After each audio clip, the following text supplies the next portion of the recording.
प्यारे बच्चों, सुप्रभात।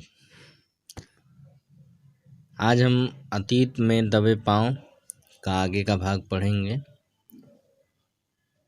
पर्यटक बंगले से एक सर्पिल पगडंडी पार कर हम सबसे पहले इसी स्तूप पर पहुँचे। पहली ही झलक ने हमें अपलक कर दिया। इसे नागर भारत का सबसे पुराना लैंडस्केप कहा गया है। यह शायद सबसे रोमांचक भी है। न आकाश बदला है, न धरती, पर कितनी सभ्यताएं, इतिहास और कहानियां बदल गईं। कहने का मतलब है कि सिंधु घाटी की सभ्यता की जो झलक दिखाई दी वो हजारों साल पहले की है, और धरती वही है, आकाश भी वही है, लेकिन कितनी सभ्यताएं आई और चली गई।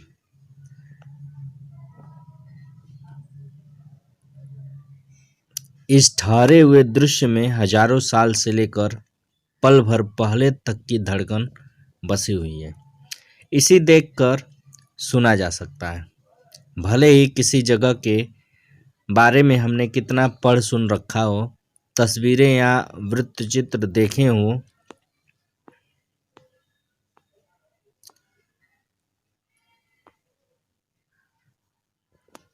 देखना अपनी आँख से देखना है। कहने का मतलब हम किसी भी जगह के बारे में बहुत रोमांचक बातें सुने हो, दृश्य भी देखे हो, वीडियो भी देखे हो, लेकिन उसको अपनी आंखों से देखना एक अजब जो है एहसास होता है, एक रोमांचक घटना वह होती है। बाकी सब आँख का झपकना चलना है, बाकी सब तो कदम ताल है। मौसम जाड़े का था, पर दोपहर की धूप बहुत कड़ी थी।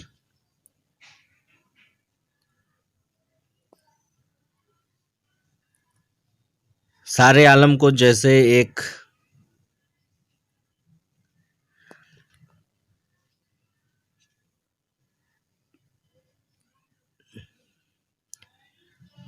फीके रंग में रंगने की कोशिश करती हुई। यह इलाका राजस्थान से बहुत मिलता जुलता है। रेत के टीले नहीं है, खेतों का हरापन नहीं है, मगर बाकी वही खुला आकाश, सूना परिवेश, धूल, बबूल और ज़्यादा ठंड, ज़्यादा गर्मी, मगर यहाँ की धूप का मिजाज जुदा है। राजस्थान की धूप पारदर्शी है, सिंध की धूप चौंधियाती है। तस्वीर उतारते वक्त आप कैमरे में जरूरी पुर्जे न घुमाए तो ऐसा जान पड़ेगा जैसे दृश्यों के रंग उड़े हुए हों। पर इससे एक फ़ायदा हुआ, हमें हर दृश्य पर नज़रें दोबारा फिरानी पड़ती। इस तरह बार बार निहारे तो दृश्य जेहन में ऐसे ठहरते हैं मानो तस्वीर देखकर उनकी याद ताज़ा करने की कभी ज़रूरत न पड़े। स्तूप वाला चबूतरा मोहनजोदड़ो के सबसे खास हिस्से के एक सिरे पर स्थित है। इस हिस्से को पुरातत्व के विद्वान गढ़ कहते हैं। चारदीवारी के भीतर ऐतिहासिक शहरों के सत्ता केंद्र अवस्थित होते थे, चाहे वो राज सत्ता हो या धर्म सत्ता। बाकी शहर गढ़ से कुछ दूर बसे होते थे। क्या यह रास्ता भी दुनिया को मोहनजोदड़ो ने दिखाया?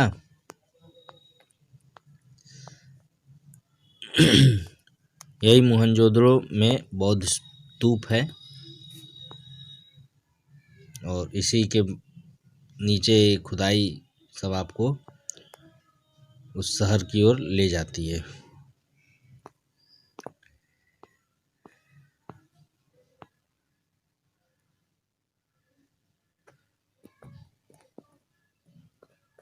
सभी अहम और अब दुनिया भर में प्रसिद्ध इमारतों के खंडहर चबूतरों के पीछे यानी पश्चिम में है। इनमें प्रशासनिक इमारतें, सभा भवन, ज्ञानशाला और कोठार है। वह अनुष्ठानिक महाकुंड भी, जो सिंधु घाटी सभ्यता की अद्वितीय वास्तुकौशल को स्थापित करने के लिए अकेला ही काफी माना जाता है। असल में यहाँ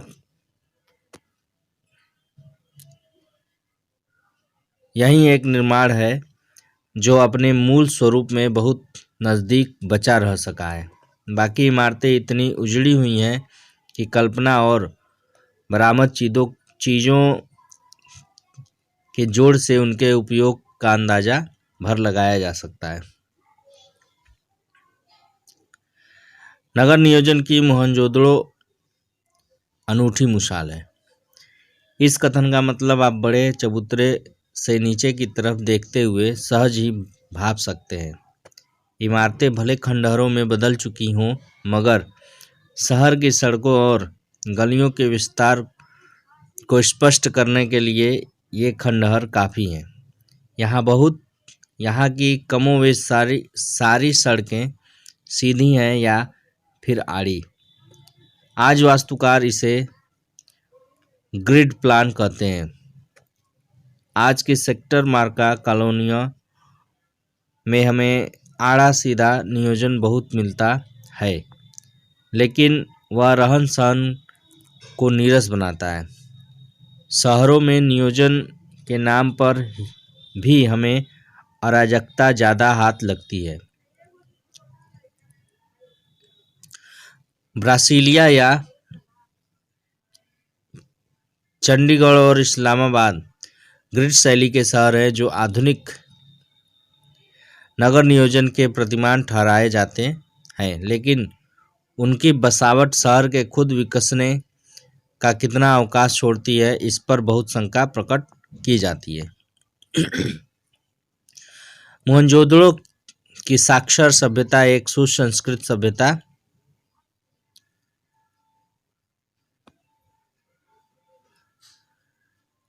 सुसंस्कृत समाज की स्थापना थी, लेकिन उसमें नगर नियोजन और वास्तुकला की आखिर कितनी भूमिका थी। स्तूप चाह वाले चबूतरे के पीछे गढ़ और ठीक सामने उच्च वर्ग की बस्ती, उसके पीछे 5 किलोमीटर दूर सिंधु बहती है। पूरब की इस बस्ती से दक्षिण की तरफ नज़र दौड़ाते हुए पूरा पीछे घूम जाएं तो आपको मोहनजोदड़ो के खंडहर हर जगह दिखाई देंगे। दक्षिण में जो टूटे फूटे घरों का जमघट है वह कामगारों की बस्ती है।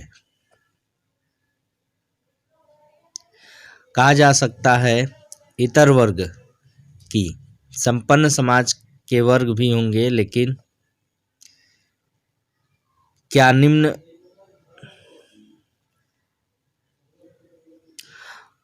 वर्ग यहाँ नहीं था?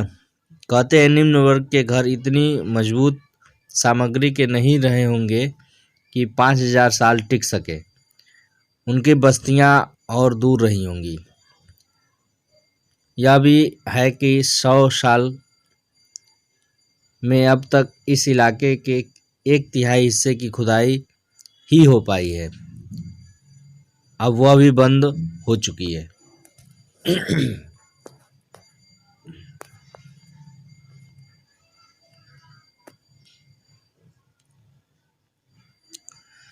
हम पहले स्तूप के टीले से महाकुंड के विहार की दिशा में उतरे। दाईं तरफ एक लंबी गली दिखती है, इसके इलाके महाकुंड है, इसके आगे महाकुंड है। पता नहीं सयास है या संयोग है कि धरोहर के प्रबंधकों ने उस गली का नाम देव मार्ग डिविनिटी स्ट्रीट रखा है। माना जाता है कि उस सभ्यता में सामूहिक स्नान किसी अनुष्ठान का अंग होता था। कुंड करीब 40 फुट लंबा और 25 फुट चौड़ा है, गहराई 7 फुट। कुंड में उत्तर और दक्षिण से सीढ़ियाँ उतरती हैं। इसके 3 तरफ साधुओं के कक्ष बने हुए हैं। उत्तर में 2 पात में 8 स्नान घर हैं। इनमें किसी का द्वार दूसरे के सामने नहीं खुलता। सिद्ध वास्तुकला का यह भी एक नमूना है।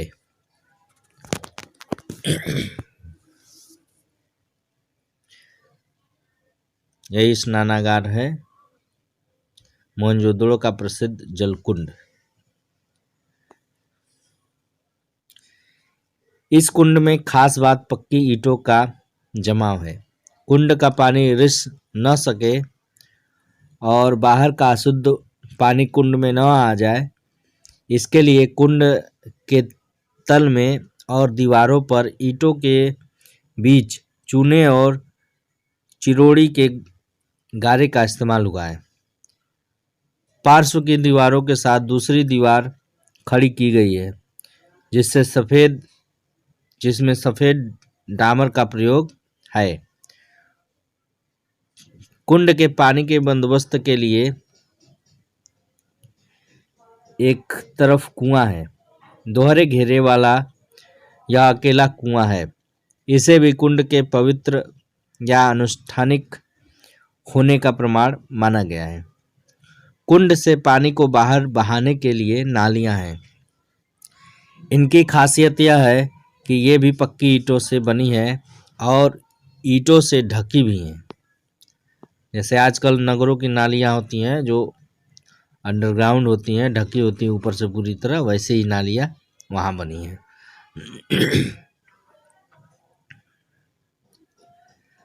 जल निकासी का उन्नत प्रबंध जो सिंधु घाटी की अनूठी विशेषता है।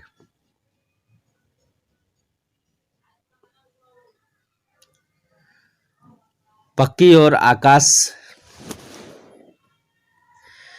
में समरूप धूसर ईंटें तो सिंधु घाटी सभ्यता की विशिष्ट पहचान मानी ही गई हैं। ढकी हुई नालियों का उल्लेख भी पुरातात्विक विद्वान और इतिहासकार जोर देकर करते हैं। पानी निकासी का ऐसा सुव्यवस्थित बंदोबस्त इससे पहले के इतिहास में नहीं मिलता। महाकुंड के बाद हमने गढ़ की परिक्रमा की। कुंड के दूसरी तरफ विशाल कोठार है। कर के रूप में हासिल अनाज शायद यहाँ जमा किया जाता था। इसके निर्माण रूप खासकर चौकियों और हवादारी को देखकर ऐसा कयास लगाया गया है। यहाँ 9 चौकियों की 3 कतारें हैं। उत्तर में एक गली है जहाँ गाड़ियों का जिनके प्रयोग के साक्ष्य मिले हैं। ढुलाई के लिए आवागमन होता होगा। ठीक इसी तरह का कोठार हड़प्पा में भी पाया गया है। आज यह जग जाहिर है कि सिंधु घाटी के दौर में व्यापार ही नहीं उन्नत खेती भी होती थी। वर्षों यह माना जाता रहा कि सिंधु घाटी के लोग अन्न उपजाते नहीं थे,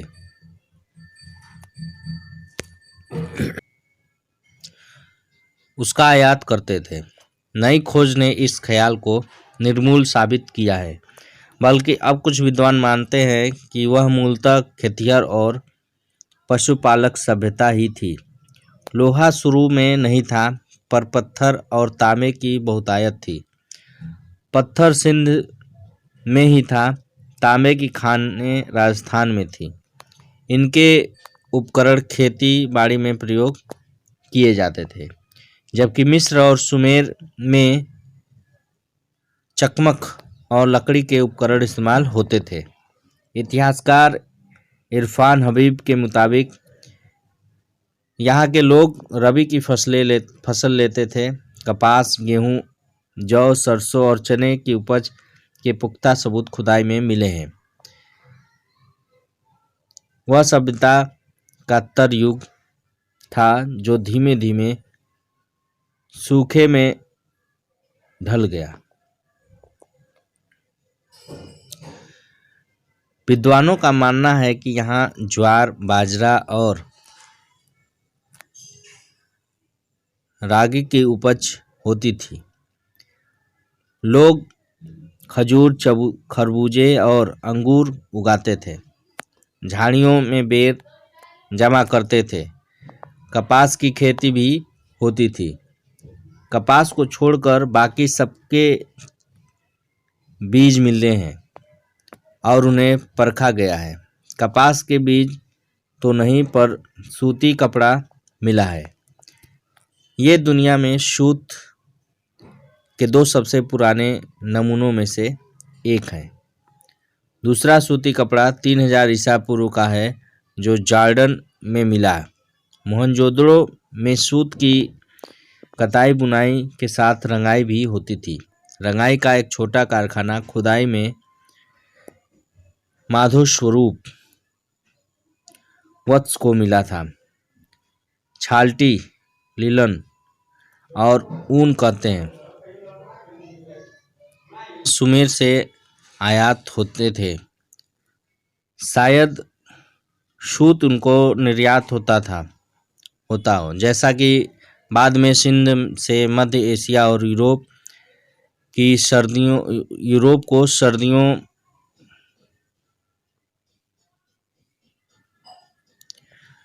को सदियों हुआ। प्रसंगवश मेसोपोटामिया के शिलालेखों में मोहनजोदड़ो के लिए मेलुहा शब्द का संभावित प्रयोग मिलता है। महाकुंड के उत्तर पूर्व में एक बहुत लंबी सी इमारत के अवशेष हैं। इसके बीचों बीच खुला बड़ा दालान है। 3 तरफ बरामदे हैं। इनके साथ कभी छोटे छोटे कमरे रहे होंगे। पुरातत्व के जानकार कहते हैं कि धार्मिक अनुष्ठानों में ज्ञानशालाएं सटी हुई थी। उस नज़रिए से इसे कॉलेज ऑफ प्रीस्ट्स माना जा सकता है। दक्षिण में एक और भग्न इमारत है। इसमें 20 खंभों वाला एक बड़ा हॉल है। अनुमान है कि यह राज्य सचिवालय, सभा भवन या कोई सामुदायिक केंद्र रहा होगा। गढ़ की चारदीवारी लांघकर हम बस्तियों की तरफ बढ़े। ये गढ़ के मुकाबले छोटे टीलों पर बनी हुई हैं, इसलिए इन्हें नीचा नगर कहकर भी पुकारा जाता है। खुदाई की प्रक्रिया में टीलों का आकार घट गया है। कहीं कहीं वे फिर जमीन से जा मिले और बस्ती के कुएं लगता है जैसे मीनारों की शक्ल में धरती छोड़कर बाहर निकल आए हैं। पूरब की बस्ती रईसों की बस्ती है। हालांकि आज के युग में पूरब की बस्तियां गरीबों की बस्तियां मानी जाती हैं। मोहनजोदड़ो इसका उलट था, यानी बड़े घर, चौड़ी सड़कें, शायद ज़्यादा कुएं। मोहनजोदड़ो के सभी खंडहरों की खुदाई करने वाले पुरातत्ववेत्ताओं का संक्षिप्त नाम दे दिया गया है, जैसे डीके हल्का दीक्षित, काशीनाथ की खुदाई। इनके नाम पर यहाँ 2 हल्के हैं। डीके क्षेत्र दोनों बस्तियों में सबसे महत्वपूर्ण है। शहर की मुख्य सड़कें फर्स्ट स्ट्रीट यहीं पर है। यह बहुत लंबी सड़क है, मानो कभी पूरे शहर को नापती थी। अब यह आधा मील बची है। इसकी चौड़ाई 33 फुट है। मोहनजोदड़ो से 3 तरह के वाहनों के साक्ष्य मिले हैं। इसमें सबसे चौड़ी बैलगाड़ी रही होगी। इस सड़क पर 2 बैलगाड़ियां एक साथ आसानी से आ जा सकती हैं। यह सड़क वहां पहुंचती है जहां कभी बाजार था। इस सड़क के दोनों ओर घर हैं, लेकिन सड़क की ओर सारे घरों की सिर्फ पीठ दिखाई देती है, यानी कोई घर सड़क पर नहीं खुलता। उनके दरवाजे अंदर गलियों में हैं। दिलचस्प संयोग है कि चंडीगढ़ में ठीक यही शैली 50 साल पहले कार्बुजिए ने इस्तेमाल की। वहाँ भी कोई घर मुख्य सड़क पर नहीं खुलता। आपको किसी के घर जाने के लिए मुख्य सड़क से पहले सेक्टर के भीतर दाखिल होना पड़ता है, फिर घर की गली में, फिर घर में। क्या कार्बुजिए ने यह सीख मोहनजोदड़ो से ली? कहते हैं कविता में से कविता निकलती है। कलाओं की तरह वास्तुकला में भी कोई प्रेरणा चेतन अवचेतन ऐसे ही सफर करती होगी।